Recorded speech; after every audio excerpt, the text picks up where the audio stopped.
Sir, pwede po bang matanong bakit po ganyan yung mga tattoo nyo? Kasi parang madami ang birthmark. Parang yung line tsaka yung shape and color niya, irregular. Pang complement. May naging kliyente na din kami guys na birthmark, ang laki.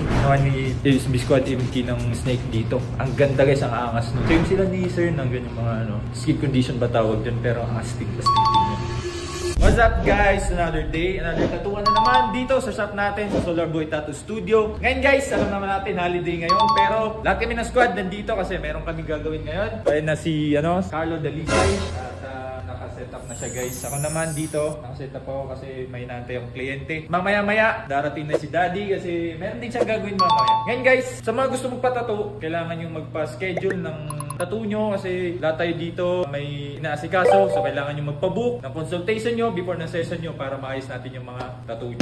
Kita nyo naman, kahit holiday, meron tayong gawa dito, fully book tayo guys. Pagka gusto naman magpagawa, message kayo, punta kayo dito, pag-usapan natin yung tattoo nyo. So guys, yung ginagawa ni Carlo, very interesting design kasi etong design na to, madalas nakikita ko lang sa Facebook. Kadalasan sinasabi nito, linya lang naman sir ba't ganun kamahal? Actually tol, bira lang nagpapagawa ng ganyan tol. Kasi kita So si sir, very committed sa design niya. Kaya pinagawa niya na dito ng agad-agad yung design. Tinulungan natin siya kasi mahirap din siya i-straight. Kasi nagagalaw yung ulo niya at saka yung leg niya. Mamaya-maya, balikan natin si SB Squad Carlo sa niya, final output ng gawa niya.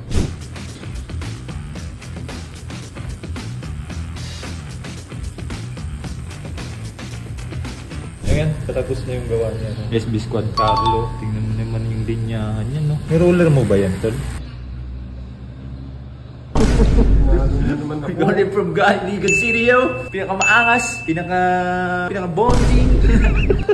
Si Idol Solar Boy, yung intro niya, sabi niya, "Hey yo, what up? Is your boy Solar Boy? Dito na tayo sa shop natin sa Tomas Morato." So, pag ako ng intro, wala kasi ako mag-kiss.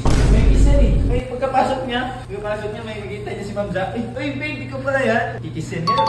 Kaso pagka ako wala akong mag-kiss. Benny, ayun yung mag-edit, baka maglagay ka ng kiss ko dyan. Siguraduhin mo, ilalagay mo si Ibail. Ano yun siya? Si LP? LP. Na guys, it's finally done. Mabisa luminya si Kung nakikita natin si Sir, pwede natin interviewin kasi tapos na eh. Nakikita natin yung may existing tattoo ni Sir. Puro mga linya. So, Sir, pwede po bang matanong bakit po ganyan yung mga tattoo nyo? Ba't mga lines lang po? May significant po ba sa yan?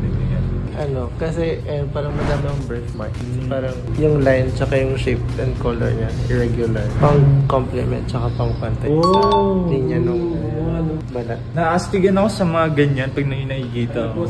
May nakikita akong mga ganyan sa katawan yung balat. Actually, may naging kliyente na din kami guys na maalala, pakita mo Benny. Yung ginawa ni MK dito, may si Sir, may birthmark, ang laki. Ginawa ni USB Squad MK ng Snake dito. Ang ganda guys, ang angas. Same sila ni Sir ng ganyan mga skin condition ba tawag dyan, pero ang astig niya.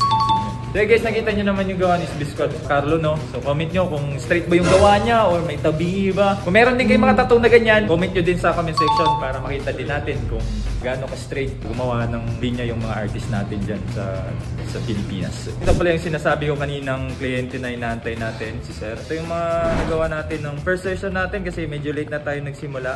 Tingnan natin kung ilang araw tayo aabutin. Sa mga may full leg tattoo dyan, flex nyo yung mga tattoo nyo, pwede nyo yung comment sa comment section. Sa mga gusto magpa-tattoo ng full leg or full sleeve, ngayon alam nyo na pwede nang gawin ng mga 2 or 3 artist para mas maagang matapos yung sleeve nyo.